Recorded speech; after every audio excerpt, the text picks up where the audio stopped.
everybody. So today's Sunday, that means it's time for family movie night, and this week we are starting an exciting series, I guess you could say, where for the next 3 weeks I'm going to be reviewing the Lord of the Rings movies by Peter Jackson, and we of course are going to start out with the 2001 film Fellowship of the Rings. And in many ways, it's hard to review these 3 films separately because they really do feel like one cohesive movie. I did watch the extended editions for this review because I'd never watched them before, and so I gave them a watch, and I really enjoyed this movie. This is my favorite of the 3 personally, because I feel like this is the one that stays the closest to the book. It has the spirit of the Hobbits as the focus and doesn't get as lost in action and warfare and things like that, which just personally doesn't interest me as much as the characters and the character development that we get in the other sections of Lord of the Rings. Rings is not for everybody. When I was growing up, I didn't really like it. I probably wouldn't have liked these movies. And so not every kid is going to like them. And they're definitely too violent for some kids, for sure. It just depends. I mean, we took my sister when she was, pretty young. And she loved it. So she had this huge crush on Legolas and on Orlando Bloom, and had pictures of him all over the walls and stuff. So it really just depends on the kid. But it's not rated R, and so I figured I could do it on this series. About some of the strengths of the Lord of the Rings, Fellowship of the Rings. I think that it starts out incredibly strong with a great exposition to lead you into all others. And into this ring he poured his cruelty, his malice, and his will to dominate all life.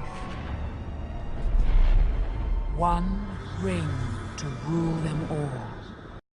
You have Cate Blanchett as Galadriel, who does your narration. I think that her voice is just perfect for this. There's something sort of mythic and lyrical about her voice, and so it draws you in.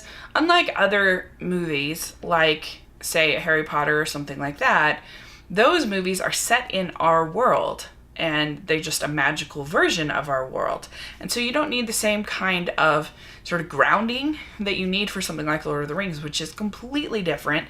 There's nothing similar to it about our world as far as the names of the places and the characters and everything like that. So you start out getting introduced to Bilbo, and he has his birthday party, and he uses the power of the ring, and him and Gandalf have this conversation about the ring. You start to realize that, this ring has power. Like, it's not just a plaything. You see the power that it has over Bilbo. And then we start to learn more and more, and it turns out Frodo becomes the one who is sort of called to be the ring bearer. And one of the things I think is so interesting I really debated about this review of how to kind of make it my own, and because I feel like everybody who wants to see Lord of the Rings has probably seen it and has an opinion on it, so what could I add to the discussion? Well, one of the things I think is really, really interesting about Lord of the Rings is I think you could almost title it Lord of the Rings, Beware of Pride. And because you have this evil in this presence of this ring, and you see the way that all these different characters respond to the evil. And one of the reasons why I think that Frodo is called to be the ring bearer is because I think he has a humility that is just part of his character. I said something about Bilbo's character, that he was able to have possession of the ring for all of those years, and it was many, many years, many decades he had the ring, and he was able to keep it from ruining him. And so it says something just about their sort of innate humility. And each of the characters, aside from the hobbits, are tested with the power of the ring. And they each think that their way of handling it would be better, or at least they know that if they got it, they would do bad things with it. You see that they just would be too tempted.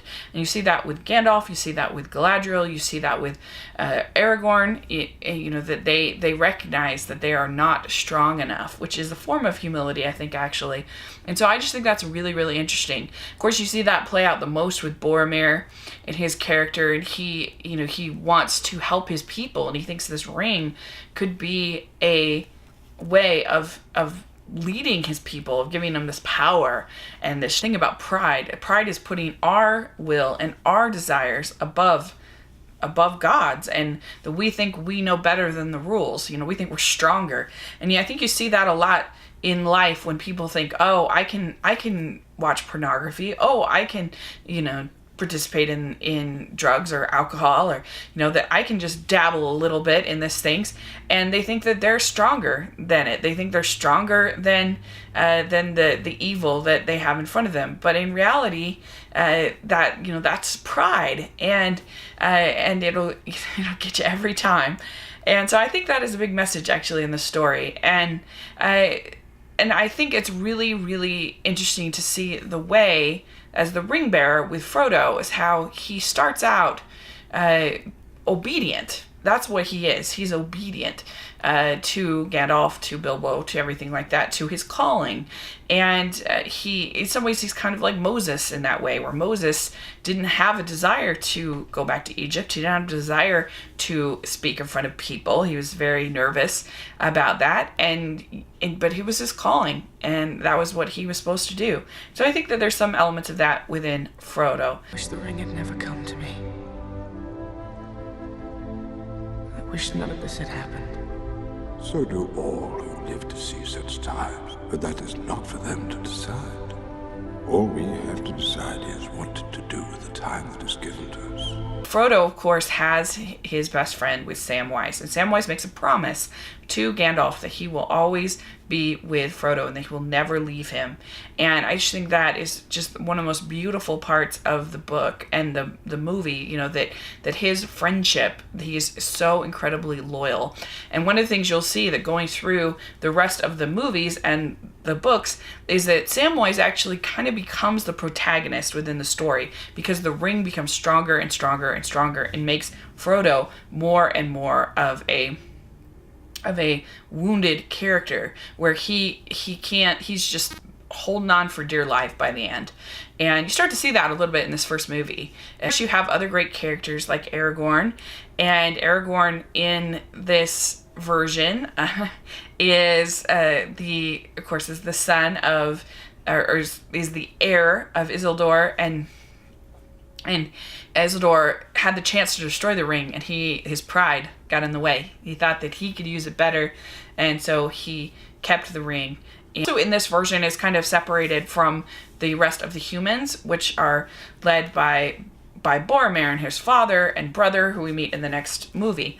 And he feels like they're just corrupt, and he feels like he has this lineage that he's ashamed of, even though he's an heir to the king, really. And so Aragorn is this interesting character. He could just be a brute, but I think that part of what makes him work is because Viggo Mortensen is just such a good actor. So I think he brings things to this character that you might not otherwise get in just sort of a warrior guy. And he has a relationship with Arwen, which Arwen is not really in the book hardly at all. They have a couple appendixes where they get into their relationship, but it's not really there. And I think that one of the points you can criticize The Lord of the Rings on is that the female characters are not as strong as some other franchises, like Hunger Games or something like that.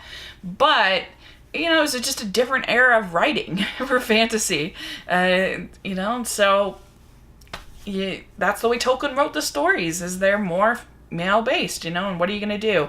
They tried, I think, as best they could to work in some of these characters. They have more Galadriel, they have Eowyn in the next one, they have Arwen, and, there's the great scene I love when Arwen says, if you want him, come and claim him, but that is true, that is kind of her one moment of greatness. There's like Gandalf and Merry and Pippin and Aragorn, Legolas. I just really love all these characters. I think they're all great, and I like seeing them on this journey.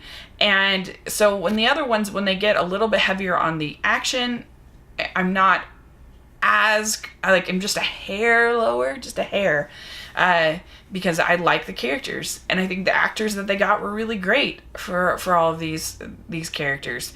Of course, Ian McKellen, great as Gandalf. He does a wonderful job, and he really sort of grounds the film, and you just see the love that Frodo particularly has for Gandalf, and I think that's really great. When Gandalf is taken in the pits, it's a devastating moment for him. So I think there are little moments of characters, like Gimli could be just a one-note character, but when he goes in the cave, in the mines, Moria, and he sees all of his people just slaughtered, that's a devastating moment for that character. And so I think that there are just really, really, really good character moments in this first entry in particular, but also the whole series.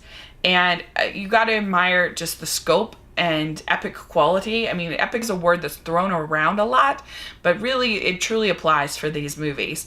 They are really long, and they are just the cinematography, the music by Howard Shore, just everything about it feels grand. It feels epic. I think that for 2001, I think the special effects hold up really well. I was thinking about, other movies from sort of around that era. You think that was right around, I think the first Spider-Man movie came out in 2002, and the special effects in that movie do not hold up nearly as well as the special effects in this movie. There's just a lot of wonderful things about this movie.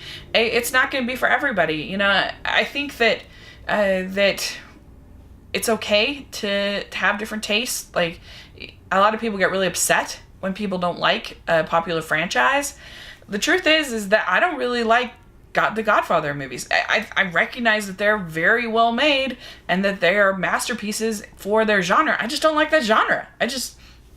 Some people just don't like Italian food or Chinese food or whatever. Just not their taste. And that's okay. I think I can recognize when something is really well made and really good, but just not for me. And so I think there are going to be some people that feel that way about Lord of the Rings. And I probably would have felt that way growing up, because I didn't really like fantasy growing up.